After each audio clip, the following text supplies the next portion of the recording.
Salut à tous, c'est Zebra. Récemment, j'ai perdu un de mes PA. Et c'était mon seul PA à propulsion CO2 que j'avais en plus. Habitant en Alsace, il me fallait évidemment une réplique CO2 pour l'hiver. Ça, c'est l'excuse que j'ai trouvée pour m'acheter un nouveau PA. En matière de PA, j'ai deux passions principales, les Glock et le Tokyo Marui. Et pourtant, le PA que je vous présente aujourd'hui n'est pas un Glock et n'est pas de la marque Marui. Aujourd'hui, unboxing et présentation de ma nouvelle réplique, le Gladius Magna Secutor.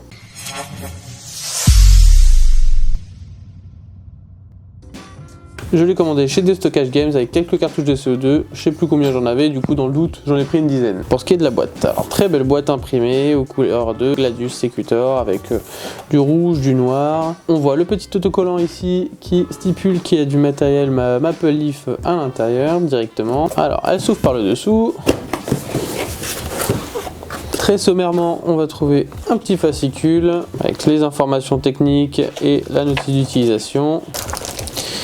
Une canne pour chambrer les cartouches de CO2 dans la réplique. Bon, elle a un petit peu fait la guerre celle-là, hein, mais bon. Et dans de la mousse rigide, hein, donc il ne peut pas lui arriver grand chose, on retrouve notre réplique. Donc effectivement, oui, ça ressemble un peu à un Glock, mais il n'y a aucun marquage Glock, hein, donc c'est théoriquement pas un Glock. Donc sur la culasse qui est en métal, on va avoir le marquage Magna ici, un petit SPQR ici sur la platine de RMR, la petite devise Virtus Vencere Tenebras qui a aussi sur la boîte, hein. Secutor il se la joue vraiment empire romain. Sous le dessous, on a la sécurité qui est fonctionnelle. À l'avant, on a le petit cache du pas de vis qu'on peut démonter pour y installer un traceur. Comme les Glock ici, on a l'accès au chargeur. Je n'ai pas précisé, mais la culasse elle est mobile. Évidemment, quand on l'ouvre, on peut voir à l'intérieur du Maple Leaf. On va pouvoir donc l'ouvrir pour le checker avant sa mise en marche. Donc comme pour les Glock, j'imagine qu'il faut armer et baisser les deux petits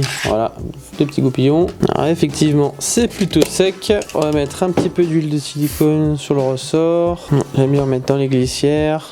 On a mis beaucoup là, hein. Oh là là, histoire de quoi. Vérifier juste là-dedans.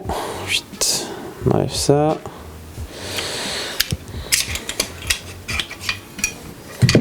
Donc on a un petit canon, bon le canon a l'air normal, par contre on a un joint Maple Leaf, on va voir ça, voilà. Bon il a l'air pas mal, bien posé. On va remonter notre bordel. Je changerai peut-être le canon par la suite, hein. Je vais voir ce que ça donne, mais...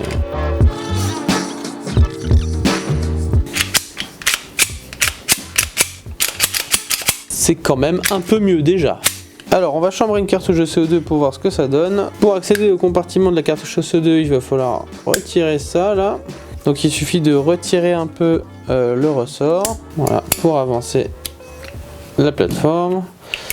On va dévisser, qu'on a accès à la vis qui est en dessous. Une petite cartouche de CO2. Voilà. Et on va serrer rapidement. Voilà. On va remettre le talon. Alors quand je tire à vide, la culasse reste bien bloquée. C'est bon. Un bon kick. On va voir ce que ça donne au chrony. Donc on va faire un petit passage chrony en début de cartouche.